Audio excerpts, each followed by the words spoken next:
Welcome learners. In today's lecture, we are going to talk about an important concept in the course of electromagnetic engineering, and this is related to vector algebra. The reason that we are studying this topic is because we want to understand how the fields are originating from a given charge. It can be an electric source or it can be a magnetic source.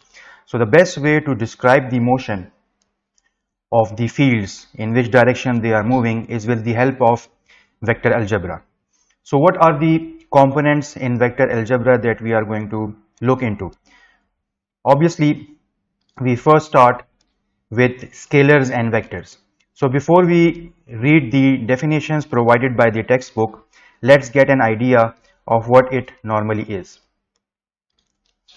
So when we talk about physical quantities, or when we are talking about locating an object in space, so if we want to locate an object in the 3D space, let's limit our space from n into 3D space.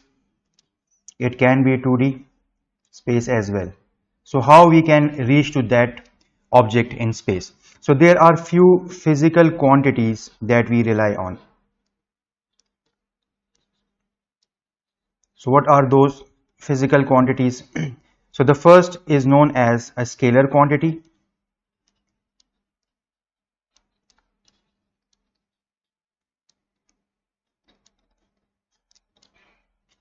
The second one is known as a vector quantity, which is a sub portion of the scalar because it includes some of the properties from the scalar quantity. And the third one is known as tensor quantity. You might have heard about this or maybe not. So these are the three physical quantities that we utilize from the vector algebra to locate an object in free space or in the environment surrounding our physical space. So what is a scalar quantity? So a scalar quantity is basically something that has a magnitude. We normally say it has a certain strength. We can also say it has an amplitude if we are talking technically, or it is located at a certain position. We don't know the exact position, but we know that something is there having a certain strength or magnitude.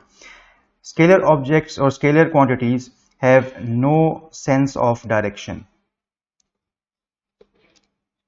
So they don't know where they are in space, but they are existing. Example of this is like potential,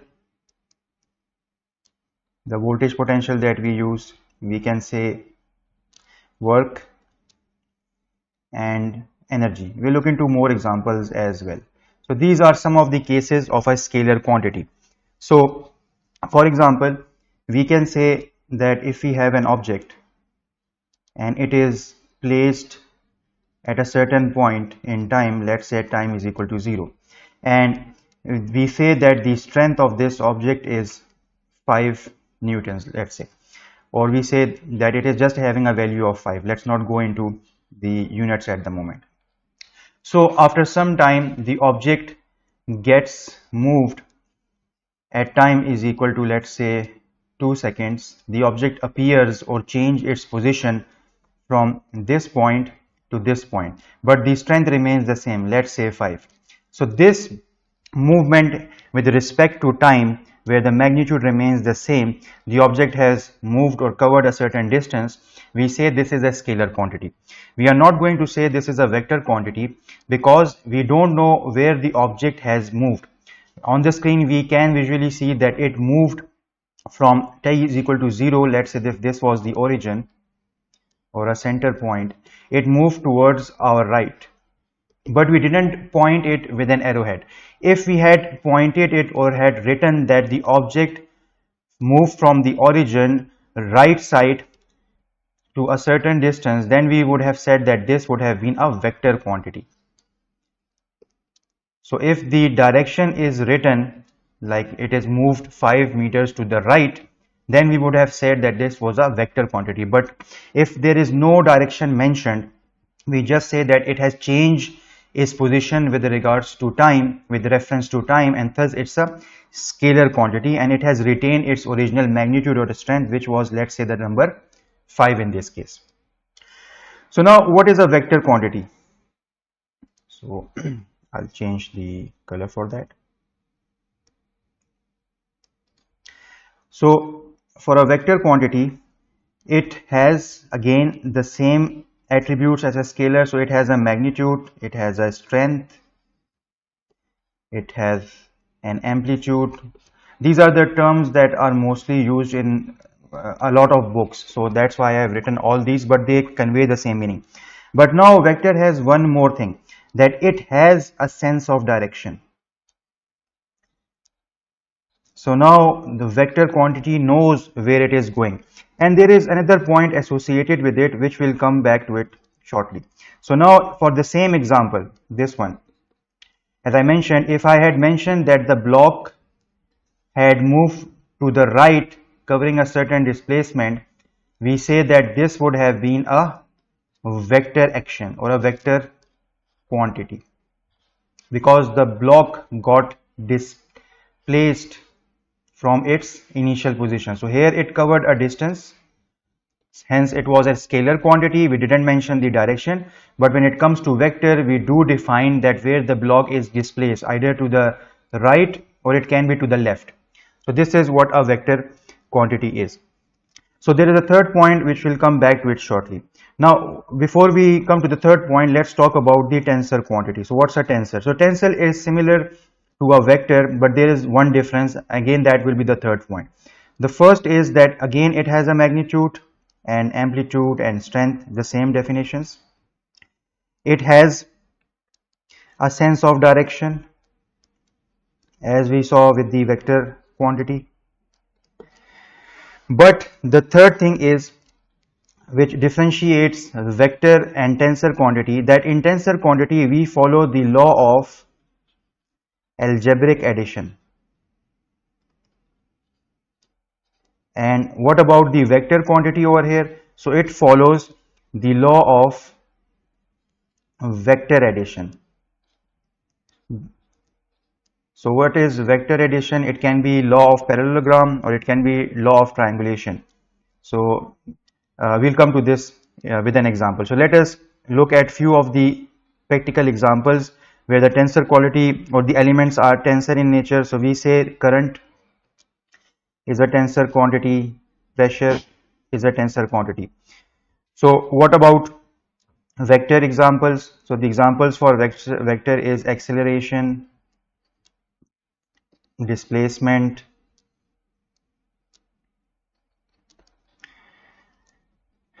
and momentum.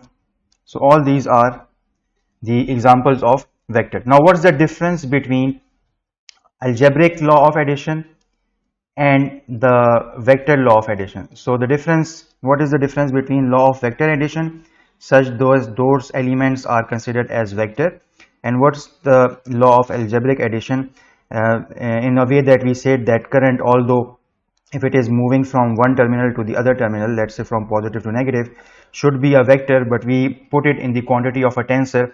Sometimes book mentions that current is a scalar quantity. That is also acceptable because it has no sense of real direction. It is just moving in a circular path, and the reason it is scalar is because it is following the law of algebraic addition. So let's take example of the current first. Let us say if I have a node and the current that is entered into this node is, let's say, 3 amps. The current entering from the other side is, let's say, 4 amps in the upward direction. So basically, as per law of algebraic addition, the output of this current, which is moving inwards from 3A and from bottom 4A, is going to be 3 plus 4, which is going to be 7 amps. So this is the algebraic law of addition, which is followed by the flow of current, although it is moving in a certain direction. So that's why we don't consider this to be a vector quantity. Now what is vector law of addition or law of vector addition? So consider that we are applying a force on an object, and from one side the force applied is 3 newtons, from the other side or from the bottom the force applied is 4 newton.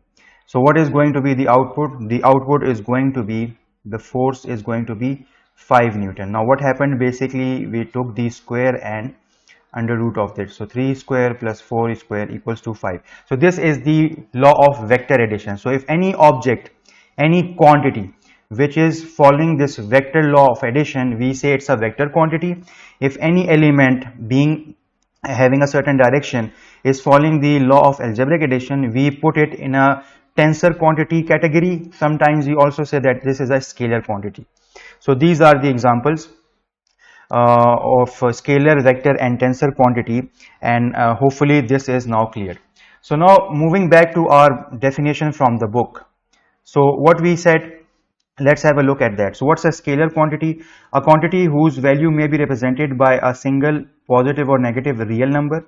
Examples include height, temperature and speed. So all these entities are the physical things that we experience in the world around us, and they have been assigned a certain strength, magnitude or value, but they have no sense of direction. For example, if you want to measure a temperature in a cup of coffee, we unanimously say that the cup is warm, it is extremely cold, or it is extremely hot. So we don't say at which point inside the cup the liquid is warm, in which area it is cold. We generally say that it's having a unanimous temperature. So that's why it's a scalar quantity. On the other hand, vector is a quantity that includes magnitude and direction in space. Example being force, velocity, acceleration and battery flow direction, but this should be a current, or it is a current density. So here we have to be careful that current density is a vector quantity. So this is a vector quantity. We'll see the example of this shortly. And if the current is flowing, it's a scalar quantity. So in this main textbook, we will be utilizing or representing vectors with a straight line and an arrowhead at the top of it, and it is represented by a bold letter. So in some of the books, in some of the literature, you might have seen the convention. So if this is a vector representing a line segment with an arrowhead, we represent it either with a bold alphabet, like let's say this is vector A, or sometimes we represent it with an arrowhead on top. So you can use both of these expressions. In my lectures, I'll be utilizing the second option. So whenever I'm putting an arrowhead on an alphabet, it is known that this is a vector quantity. So you can use both. In the book it has used a bold character, but for ease of writing I will be using the second option, which is an arrowhead over the letter. Similarly, for the scalar quantity, they are using an italic form of the letters, but in my lectures I will be just using a simple alphabet. So if there is no arrow on top of it, we are assuming that this is a scalar quantity. Okay. So let us look at some of the examples associated with scalar and vector quantities. So distance, mass, time, density, volume, temperature, speed, charge, resistance, and all these are scalar quantities. Something that has a direction, we say these are vector quantities, like displacement, velocity, momentum, force, acceleration, electric field and magnetic field. This is what we are studying in this course. So these are vector quantities, and as I mentioned in the beginning, we need to know in free space where the electric charge is generating its energy to. Similarly with the magnetic field. So these are vector quantities. Now let us come to the next topic, and that is talking about fields. So we have seen what are scalar and vector quantity. Now we want to understand what is a field. So let's have a look at the definition first. So a field, which can be scalar or vector, is defined mathematically as some function of that vector which connects an arbitrary origin to a general point in space. So let us try to interpret this definition and understand what it means. So normally when we talk about a field, we are saying that we have a certain region or a certain boundary in which we want to do our analysis. So we can say that field is kind of a boundary or a region. So this is a field where we want to do our analysis, or this is a point where the signals are not to be going outside. So this is a restriction, it's a wall, it's a blockade that we don't want to cross. So this is basically what a field is. Now, as per definition, we say that field is something mathematically that connects a vector to an arbitrary point which is origin. So let's say inside this field we connect an arbitrary point and we call this as an origin. Now this origin connects to any point. Let's say this point can be point A, other point can be point B, this point can be point C. So basically we are assigning values to these points which are lying inside the field, and these values can have either a strength, so in this case it will become a scalar field, or these values can have a strength along with the direction. Let's say the strength is 5 and it is moving in the x-axis. The x-axis being, if we take the coordinate system, so if this is z, this is y, this is x. You might have studied the coordinate systems in your previous courses. So if we say that the element has a value of 5x, which means that its strength is 5 and it is in the direction of positive x-axis. So now this becomes a vector field. So this is the interpretation of this definition and the most simplest way. The example can be in real life if you have seen a compass. So now how a compass works, basically the needle is getting affected by a certain force and then it points to that force where it is coming from. So we can say that the measurement of the compass is relying on a certain field, and that field is coming from the Earth's magnetic field. Similarly, if we take smoke particles, they are having certain density and certain strength, but they move accordingly to the velocity of air.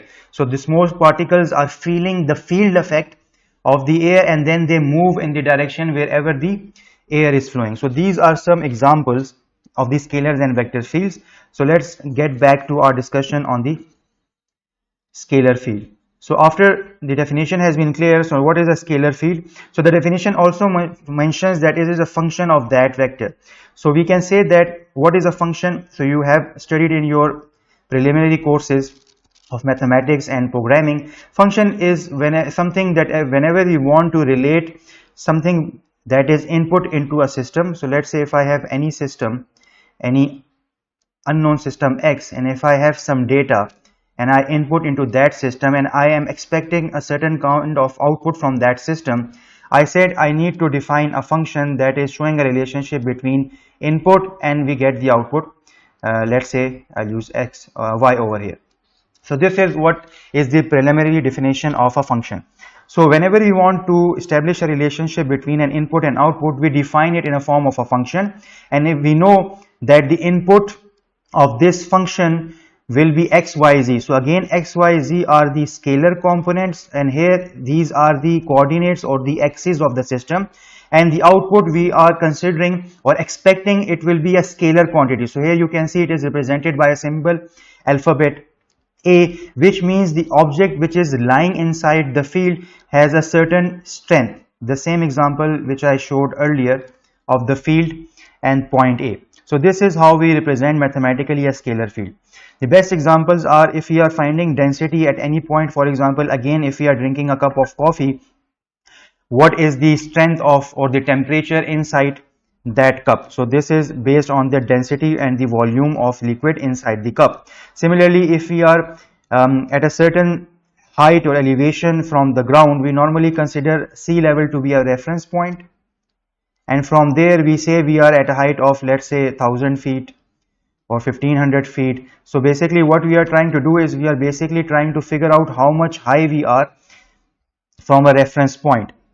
We are not currently moving left and right, we are just saying that this is the strength or this is the height we are at a point. Sometimes you might have seen the topographic images where we say how much is the density of population over here, or how much is the temperature in this region, how much cold is over here, and this is barely acceptable readings. So these are some practical examples of a scalar field.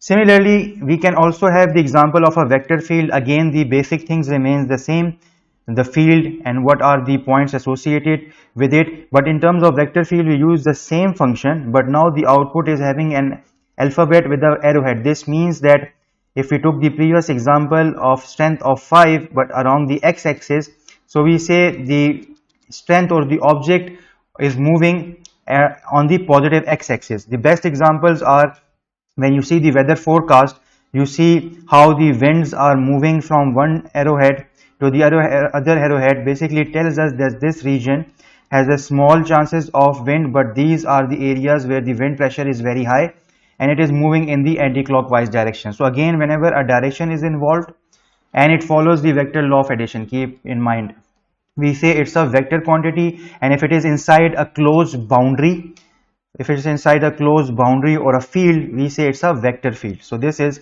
the example. Similarly, the Earth's magnetic field is a good example of how the gravitational forces move from the north pole to the south pole.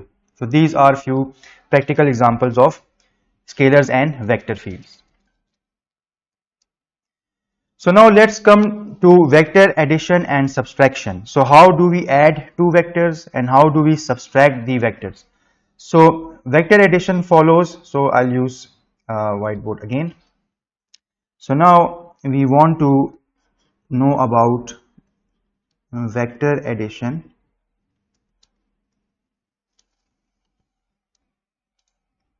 Wait करिए.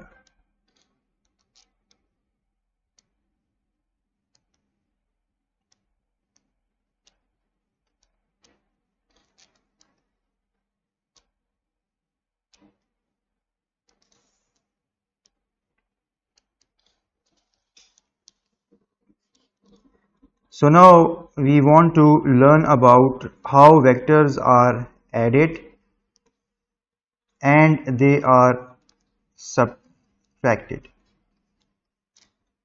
So why we are sticking to vectors? Again, we want to locate an object in free space, in 3D space. So for that we are going to use a vector. So we have understood that a vector can be represented by a straight line and having an arrowhead at the end of it. I will be using alphabet A with an arrowhead on top of it. So this is representing a vector. Now vector has few characteristics. The point on the left side is known as a tail, and the other side on the right side is sometimes known as a head, and few books have mentioned it as a tip.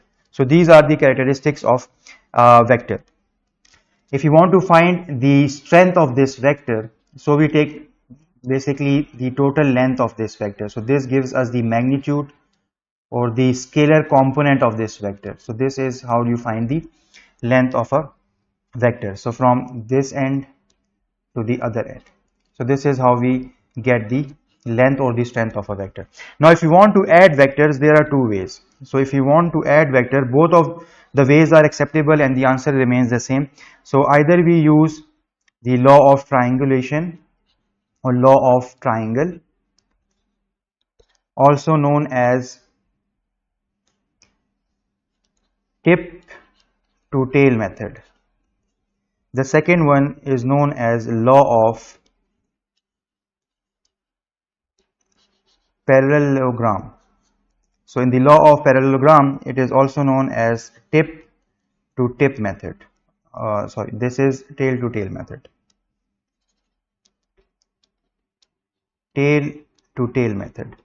So these are the two ways we can use to add any two given vectors. And let us first start with the law of triangle or triangulation. So what is this law of triangle method? So let us say if I have a vector A, so let me use a vector. So if this is vector A and we have another vector B, so how we are going to add these two vectors? So the law of triangle, or also known as tip to tail method, means that you take any of the vectors. So let's say I want to find the addition of vector A with B. Let me call this as C, which is basically my resultant vector.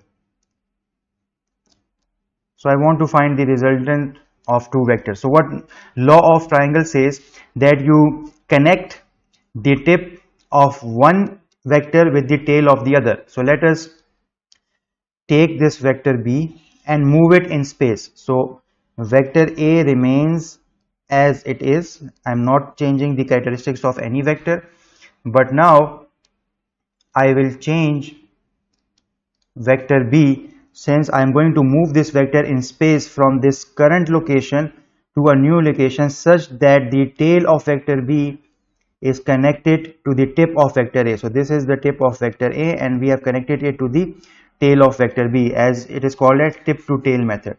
So now the vector B is moved in space to a new location, but its length and magnitude remains the same. Now the resultant vector C is, you connect the tail of the first with the tip of the second vector. So here this is your vector C, which is going to be the sum of vector A and vector B. So this is how you use the law of triangle or triangulation to find the resultant vector. So what about the second law? The second law is law of parallelogram. Again, as I mentioned, both of the laws will give you the same result. So let us look into the second law. So you can use any of those. So law of parallelogram, or also known as tail to tail method. So again, let us take the same two vectors. This is vector A and this is vector B. So this law says we need to connect the vectors from the tail end. So what we do in this scenario is, again, if I want to find the resultant vector, what I'm going to do, so the idea is to get the resultant vector, which is C equals to A plus B. So what we are going to do is, we are going to take the parallel of both vectors A and B. So what's the parallel? We basically draw the parallel image of vector A and B. So the parallel image of vector A is something like this. So let me call this as A vector bar, and we take the parallel image of vector B. So the parallel image of vector B will be such. Let me call it B vector bar. So you can see it has formed a shape of a parallelogram. Now the resultant vector is that we join, or we start the resultant vector from the tail to tail. So we draw a diagonal starting from the tail of the two vectors and moving towards the point where the heads of the two new vectors are drawn. Hence this gives me the resultant vector C, which is the addition of two vectors A and B. So this is how we use the law of parallelogram. One advantage of using law of parallelogram is that we are going to see shortly is we can also find the difference between two vectors. So vector A and vector B. How we find it? So law of parallelogram gives us this added advantage as well, that if I want to do the subtraction of two vectors, we take the shortest path and it can give us that. Again, we'll look into law of subtraction as well, vector subtraction, but the shortest diagonal is basically the difference of two vectors A minus B. So just keep this point in mind and we'll come to it afterwards. So this is how you perform the law of addition. Now let's talk about law of subtraction. So I'll use this space so that we remain on the same page. So the law of vector subtraction, or how do we subtract in this case two vectors. So again, when you want to subtract a vector, keep in mind subtractant is what. So let's say if I want to find the resultant vector C, but this time I want to subtract two vectors. So we know subtraction is, you are basically doing addition, but you take or multiply it with the negative of the vector, which means what? So let us say if my vector was, let me use the same colors so that we keep the coherency. So I'll take this example and do the subtraction order. So let's say if I had vector A and then I had vector B. Now if I want to do the subtraction of these two vectors, what is it that I'm going to do? So always remember, if I have a vector B in this direction, and if I want to know what is the negative of a vector which is minus B, so in vector algebra we just change the direction of this new vector. So negative of vector means you change the direction, the strength remains the same. So now if I want to do the subtraction of this method, what I'm going to do, I'm going to basically keep vector A as it is, but for vector B, because I want to do the operation C is equal to A minus B. So the B will be changed in this direction. So now my new vector is this one. So this is my negative of B. Normally we don't write negative, it remains B because we take a magnitude. But just for your information, the negative of vector is you change the direction. Now what's the next step? If I'm using law of triangulation, I need to bring this vector B onto which point? I need to bring this vector B and connect it with the head of A such that it becomes tip to tail, as I mentioned over here. So now what is going to be the resultant? The resultant is going to be this one, or let me use the red so that we remain consistent.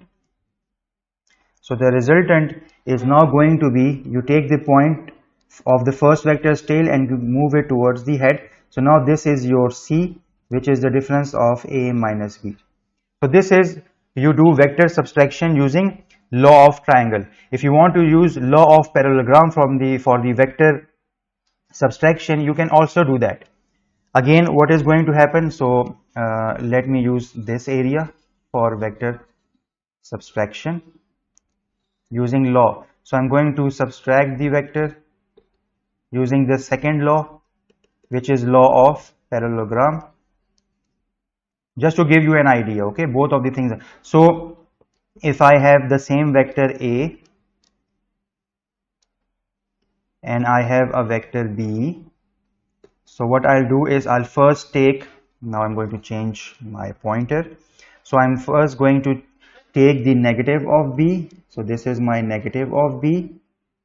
Just for your information, I'm writing negative. Okay, it is always written as a positive, but this is my negative of B. Now law of parallelogram says what? You have to take the parallel of both the elements. So now the parallel of B is going to be something like this, and what is the parallel of A? It is going to be something like this. So let me change the pointer so it's clear. So now the parallel of B is this one, and the parallel of A image is this one, and now the joining is from point to point. It's the longest diagonal, which is the resultant vector C. So this is the output we got as the resultant vector, and again pointer. So this is the output we got. So this longer diagonal is basically the resultant vector or subtraction of two vectors. And now going back to the original law of parallelogram, this is the same result we got over here. You can see the vector is now in this direction. So you can see this is the same result we got using law of parallelogram when we are doing addition. So that's why I mentioned that law of parallelogram has the benefits of providing you with the vector addition and at the same time vector subtraction result. But you can also use the other law of triangle as well, to do the vector addition and subtraction. So hopefully this concept will be clear to you. So now moving to certain properties of vector addition. So normally vector has certain properties when we are adding them, and those properties are, first is called the commutative property, which means that if you are adding A plus B, you can also do B plus A. It means that if I have vector A and this is vector B over here, so I can also move vector A in space rather than moving vector B. So this is the commutative property. Its result will remain the same.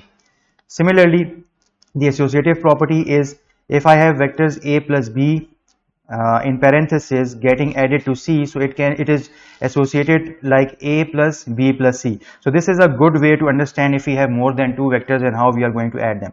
So let's say if I want to do the law of triangulation to add these vectors. So if I have vector A, this is vector B, and this is vector C, how can I add them? Okay, so the first thing I'm going to do is going to look into the left hand side of this associative property, and I want to first do A plus B. So the first thing is I have to make sure that they are connected from tip to tail. This is the law of triangulation that I'm using. So fortunate for me, the tip of A is connected to the tail of B, so the resultant vector will be C over here. So this is C equals to A plus B. So this is the first part which I have solved. Now this a plus b is to be added with c. Again I have to make sure that the tip and tail method is there. So again the tip of a plus b is connected to the tail of c. So once they two are connected, my resultant will be like this. So this is now my complete formation of a plus b plus c, and you can see from here as well, this portion is the complete formulation of a plus b plus c shown in red. Similarly, you can use law of parallelogram as well. Again, if we take the left hand side of this equation, what needs to be done? So let me clear this out. So it is represented in blue. So I have vector a, I have vector b. So what we do is we take the parallel of vector b. So this is the parallel of vector b, and we take the parallel of vector a. So this is the parallel of vector a. Let me call this is a bar and b bar dash. So now once we have the parallel vectors, we take the point of tail to tail and we join it. So this becomes a plus b. So the blue arrow is a plus b. Now a plus b needs to be added to c. So a plus b is now with c. So we take the mirror image of a plus b, which is shown over here, and we take the mirror image of c, which is now this one, c bar, and then we basically join the tail to this one. So this is your final result, a plus b equals c. So you can see law of parallelogram is also giving you the same result as law of triangle. So again you can have multiple vectors, but the solving principle remains the same even for addition and for subtraction. So as a homework task, you should apply the two laws on the right hand side of the associative property and figure out how can we do a plus b plus c. So take this as a practice exercise for you. So moving on, we now move to what is known as a scaling property, or what happens when we multiply a vector with a scalar. So we know this as a distributive and combination of associative law. So what basically happens is, if we have a vector a plus b, so again keep in mind here the book is using a bold alphabet for a vector. In our analysis or this lecture, I'll be using the arrowhead for the vector, and for scalar it will be a simple alphabet. So here this is a scalar quantity because it is using the italic vectors, and this is a vector quantity. So what happens if you multiply a scalar with a vector? So you open the parenthesis, you do the cross multiplication, r with this a into b, and then s with a plus b. So you get this final formation, and this is sometimes known as a scaled version. So whenever you multiply a vector with a scalar, the vector gets scaled. So what does it mean? So putting it simply, let's say if I have an axis system, and let's say it's a 2D plot, this is x and this is y, let's say.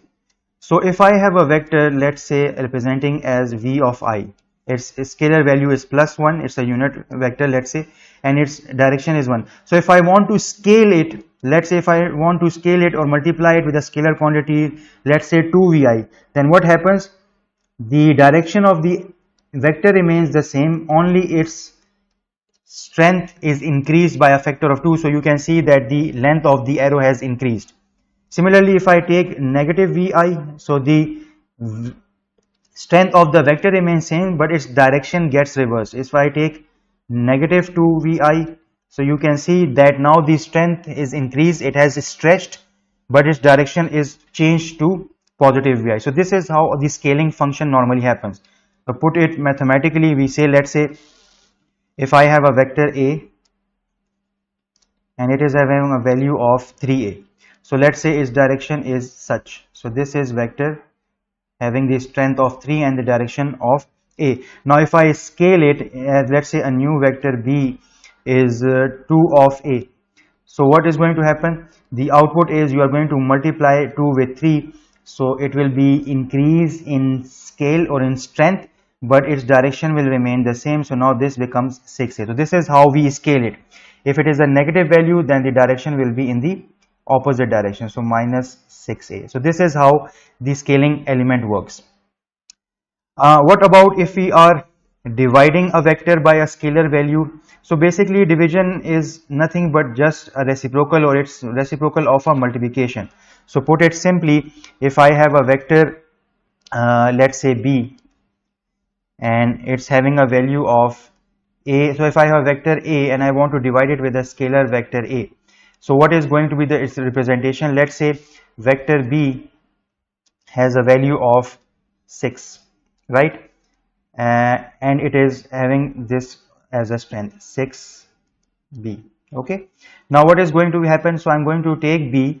I know it is 6, but I'm going to multiply it with 1 by a, where the scalar value of a is having a value, let's say 2. So then it comes out to be 6 into 1 by 2, this is 3. So what happens?